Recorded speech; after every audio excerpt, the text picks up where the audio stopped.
Assalamualaikum warahmatullahi wabarakatuh. Apa kabar anak-anakku sekalian? Semoga semuanya pada sehat ya. Baiklah, hari ini Miss akan menjelaskan materi tema 1, subtema 1, yaitu tentang ciri-ciri makhluk hidup. Silahkan disimak ya videonya. Baiklah, kali ini Miss akan membahas tentang ciri-ciri makhluk hidup. Apa sih makhluk hidup itu? Makhluk hidup adalah suatu organisme yang dapat mempertahankan dirinya dari berbagai bentuk perubahan lingkungan dan dapat berkembang biak untuk melestarikan jenisnya. Lalu, apa saja jenis-jenis makhluk hidup? Yang pertama yakni manusia. Manusia adalah makhluk hidup paling sempurna yang diciptakan oleh Allah Subhanahu wa Ta'ala. Lalu selanjutnya adalah hewan. Hewan adalah binatang atau satwa yang seluruh atau sebagian dari siklus hidupnya berada di darat, air, atau udara, baik yang dipelihara maupun yang di habitatnya. Lalu yang ketiga ada tumbuhan.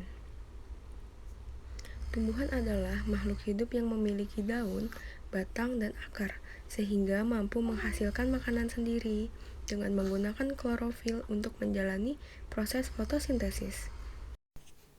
Tahukah kamu mengapa batu, angin, air, dan tanah tidak dikategorikan sebagai makhluk hidup? Nah, ternyata semua itu merupakan benda mati, karena batu, angin, air, dan tanah tidak memiliki ciri seperti manusia, hewan, dan tumbuhan. Nah, apa saja ciri-ciri makhluk hidup? Ciri-ciri makhluk hidup.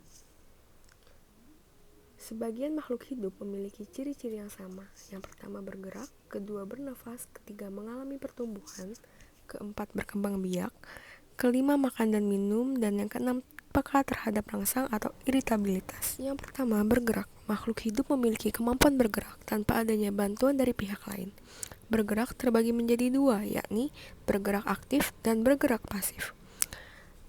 Bergerak aktif sendiri yakni proses perubahan posisi dan tempat menuju tempat lainnya. Contohnya yakni berjalan, berlari, dan lain-lain.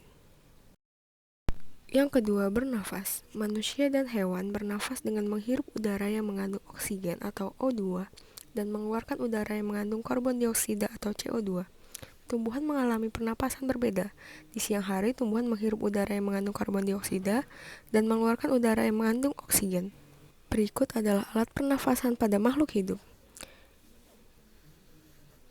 Yang pertama, manusia bernafas menggunakan paru-paru. Yang kedua, ikan bernafas menggunakan insang.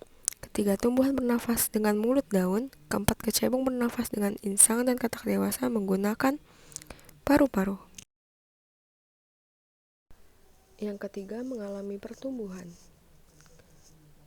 Pertumbuhan artinya bertambahnya ukuran tinggi badan dan berat badan. Yang ketiga, berkembang biak. Berkembang biak adalah kemampuan makhluk hidup untuk menghasilkan keturunan. Tujuan berkembang biak adalah untuk melestarikan jenisnya. Cara perkembangbiakan makhluk hidup dibagi menjadi dua, yaitu melahirkan dan bertelur. Melahirkan dilakukan oleh manusia, kucing, anjing, sapi, kuda, dan lain-lain.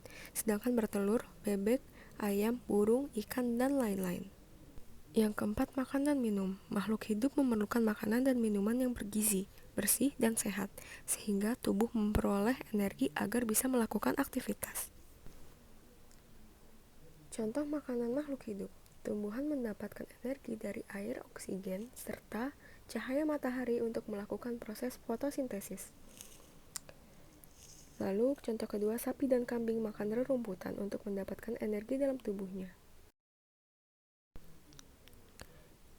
Yang kelima, peka terhadap rangsang atau iritabilitas. Kepekaan makhluk hidup terhadap rangsangan berbeda-beda. Contoh rangsangan, pupil mata manusia akan mengecil dan secara spontan akan menutup mata saat menerima rangsangan berupa sinar matahari yang terlalu terang dan menyilaukan.